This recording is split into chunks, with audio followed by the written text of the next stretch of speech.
ont dit on s'en fiche. On s'en fiche. Ils sont dans la main de Dieu. Le Dieu de jugement leur fera face. Ils connaîtront tous le Dieu de jugement. Ils connaîtront tous le Dieu de jugement. On parle de l'heure de grâce. L'heure de grâce. On a déjà dit, Moïse, malgré ses péchés, malgré qu'il a tué les gens, il a trouvé grâce. Il a trouvé grâce. Il a trouvé grâce. David, malgré qu'il a tué un homme à cause de sa femme, il a trouvé grâce. L'heure de grâce, il n'est pas arrêté. Dès que Dieu lui a dit, c'est pour cette raison, l'enfant là ne restera pas. En même temps, il a pris forme, il a accepté. Il dit, Dieu, excuse-moi, ça là, ça n'arrivera pas. Ça n'arrivera plus. Et c'est pour cela, jusqu'à la fin de l'histoire, c'est pour cela, ses péchés sont renouvelés. C'est pour cela, ses prières aussi sont toujours renouvelées. On a fini avec Salomon et aussi, malgré toutes les faveurs de Dieu, malgré les condamnations de Dieu, malgré que les femmes qu'il a choisies, l'a mené vers d'autres dieux. Quand Dieu lui a dit, ce que tu fais là ne me plaît pas, il s'est répandu, il a trouvé l'heure de grâce. Maintenant, nous allons voir le livre de Luc. Le livre de Luc, chapitre 23. Chapitre 23.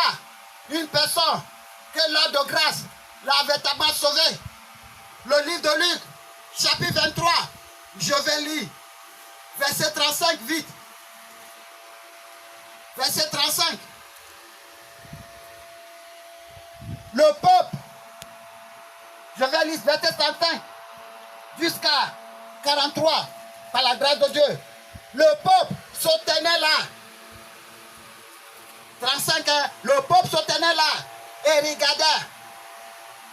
Les magistrats se moquaient de Jésus, disant, il a sauvé les autres, qui se sauve lui-même. S'il est le Christ, l'élu de Dieu. 36.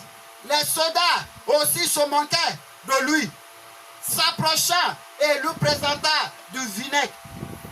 37. Il disait, si tu es le roi des Juifs, sauve-toi toi-même. 38. Ils avaient au-dessus de lui cette inscription. Celui-ci est le roi des Juifs. 39. L'un des malfaiteurs crucifiés l'injurait, disant, n'es-tu pas le Christ? Sauve-toi toi-même et sauve-nous. 40. Mais l'autre le reprenant et disait, ne crains-tu pas Dieu, toi qui subis la même condamnation? 41. Pour nous, c'est justice, car nous recevons ce qu'on méritait, que méritait nos crimes. Mais celui-ci n'a rien fait de mal. 42. Et il dit à Jésus, souviens-toi de moi quand tu viendras dans ton règne. 43. Jésus lui répondit, je te le dis en vérité, aujourd'hui tu seras avec moi dans le paradis, l'heure de grâce. Quand on parle de grâce, grâce, ce n'est pas le salut. Grâce n'est pas le salut. Le salut, c'est le sacrifice que Jésus a fait. La grâce, c'est le petit honneur là qu'on nous accorde alors qu'on ne mérite pas.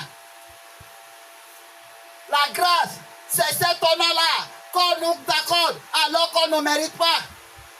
C'est pour cela qu'on dit, partageons la grâce du Seigneur Jésus-Christ, l'amour de Dieu et la communion du Saint-Esprit. On ne mérite pas.